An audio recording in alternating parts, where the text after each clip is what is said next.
people were upset with me. They were angry. They did not like what I was showing them.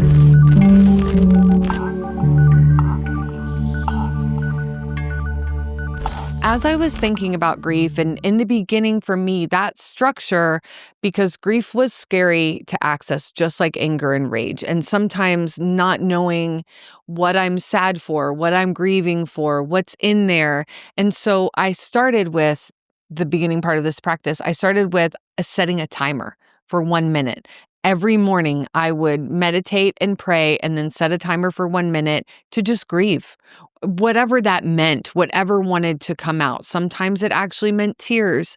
Sometimes it was just thoughts, remembering something, apologies, and visualizing. Honestly, a lot of it started with reflecting back on times that I was so cruel to myself, how poorly I treated myself, how poorly I talked to myself and parts of my body, self-abandonment, and those negative thought loops that really turned into spirals.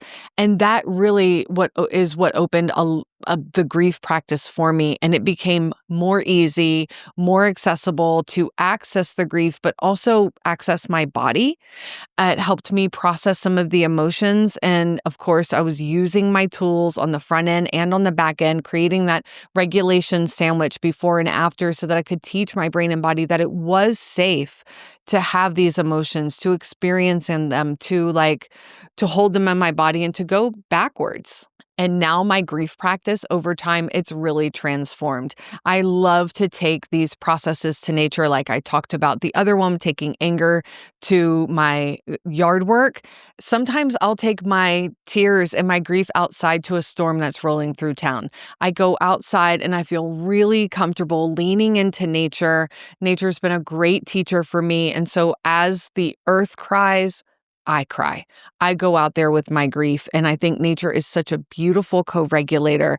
You don't always have a person to co-regulate with you, and so nature becomes that body to step in and hold us, and there's so much healing power there. So now I have this practice where it starts to storm, and I go outside, and it doesn't always look like crying. Sometimes I dance and I celebrate with the rain. I get grounded, not wearing any shoes. Sometimes it just looks really different. And if it's thundering, I might rage and scream. I move my body and I allow any emotion that wants to come through to release. And it's just a new level of purging ceremony that goes a long way for me. I feel like by doing that, I'm being cleansed. At the same time, I'm releasing, she's releasing, and it feels like a really integrated experience. And then one day I decided that I would record this.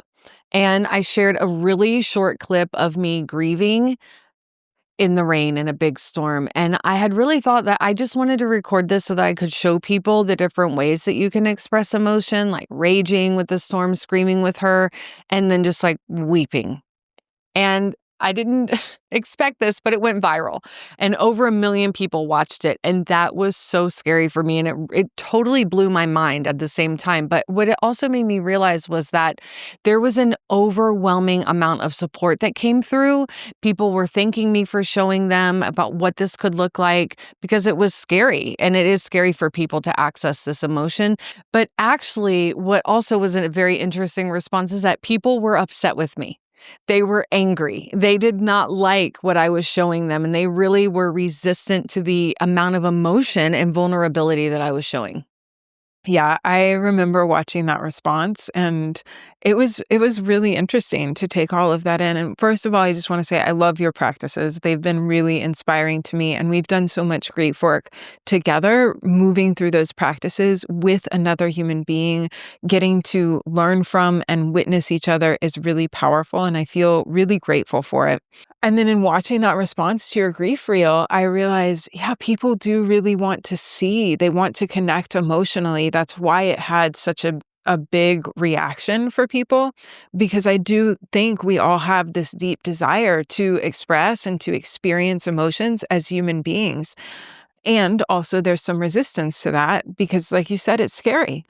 And part of our understanding from the neuropsychology of development is this research and these studies are looking at tears and grief as a way for children to express that they need something, that they need support, that they need protection, that they need co-regulation.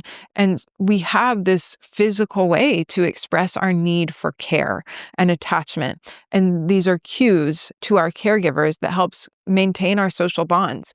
And many times in our development, we learn that this expression, that physical expression of the emotion of grief, doesn't get met with the care that we need for co-regulation. And again, we talked about this in the last episode, that can actually lead to being ostracized when we're supposed to be receiving care and co-regulation in that moment. It leads us to instead be punished or rejected or pushed out of the herd. So we learn to repress that grief. And maybe the emotion is so big, the loss is so big, it feels really scary for a small developing nervous system to try to express. This clip is just a glimpse into our full deep dive conversation. If this topic resonates with you, click the link below and watch the entire Trauma Rewired episode here on YouTube. And don't forget to subscribe for more powerful discussions on how neuroscience, the nervous system, and practical tools for repatterning can transform your resilience, behavior, and personal growth.